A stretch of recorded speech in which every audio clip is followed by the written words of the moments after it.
Carnot itu adalah seperti mesin Carnot. Dia adalah mesin yang paling tertinggi, yang paling sempurna. Merupakan aturan tertinggi bagi mesin yang menggunakan panas, seperti mesin mobil atau pembangkit listrik. Nah, jadi hukum ini adalah hukum tertinggi yang paling sempurna dan yang paling maksimal.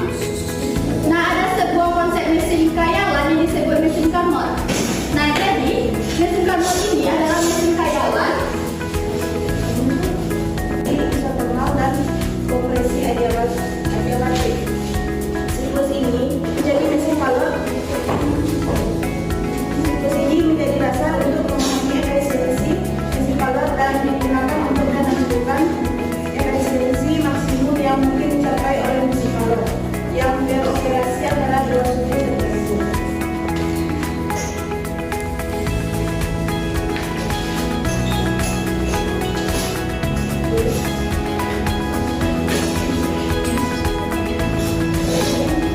Sambil mengembang secara perlahan karena proses ini berlangsung pada suhu konstan energi panas yang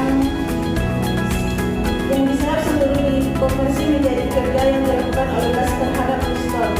Jadi secara ini Carnot menjelaskan bahwa efisiensi maksimum suatu mesin Carnot ideal sangat bergantung pada perbedaan suhu antara sumber panas dan tempat pembuangan panas. Semakin besar perbedaan suhu, maka semakin besar pula efisiensi yang dapat dicapai, sehingga dapat diartikan bahwa efisiensi mesin. Namun mesin ini hanya bisa ada dalam konsep fisik dunia nyata karena ini. Nah, yang pertama itu ada rumusnya pertama W sama dengan kalau 1 kurung atau dikali 1 dikurang T2 atau T1. Nah, biasanya kalau T2 atau T1 ini boleh berkisaran saja. Biasanya ada yang menggunakan theta atau TJ. Nah, kalau theta itu yang sama dengan T1, kalau TJ itu sama dengan T2. Nah, sebelumnya karena dia kerja Celsius, berarti kita ubah menjadi Kelvin, berarti ditambah 273, berarti 400 Kelvin. 27 juga demikian karena dia Celsius, berarti kita ubah menjadi Kelvin, berarti ditambah 273 sama dengan 300 Kelvin.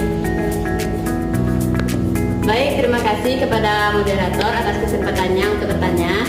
Di sini saya sedikit penasaran gitu ya, kan minggu kemarinnya lagi tuh materi kami terkait mesin panas.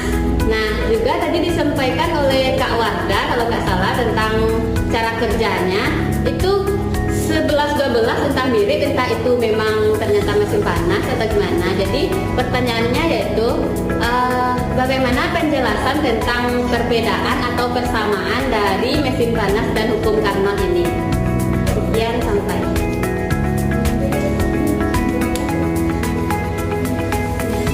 Terima kasih kepada Jessica. Apa yang lain jadi bahwa mesin Carnot itu adalah mesin sempurna di atas kertas, jadi tidak ada di dunia nyata. Jadi mesin Carnot itu adalah mesin ideal yang tidak ada dalam kenyataan. Jadi itu adalah mesin yang paling sempurna, yang paling tertinggi dan yang paling maksimum. Jadi hanya tidak ada di dunia nyata, hanya ada di sebagai standar pembandingan saja. Sedangkan mesin panas adalah mesin yang digunakan dalam kehidupan sehari-hari. Tapi tadi ada contohnya dalam kehidupan sehari-hari.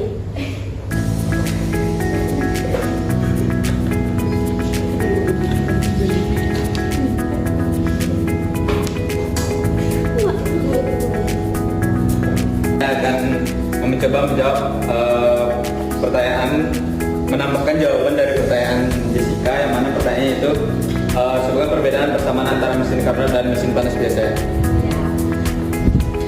Persamaan mesin Carnot dan mesin panas yaitu dari prinsip dasarnya keduanya bekerja berdasarkan transfer energi panas dari suhu tinggi ke suhu rendah untuk menghasilkan kerja. Nah, komponen utamanya sama-sama memiliki sumber panas, yaitu reservoir panas, reservoir dingin, dan sistem kerja. Nah, proses sikliknya, keduanya bekerja secara siklik atau mengulang proses. Contohnya di dekat kita, di penjelasan sederhananya saat suhu luar semakin tinggi, misal hari ini suhunya itu 35 derajat Celcius. Nah, selisih suhu dengan suhu dalam misalnya 22 derajat Celcius. Nah, besar ini membuat COP actual selalu di bawah batas ideal Carnot. Nah, sehingga AC itu menjadi boros energi.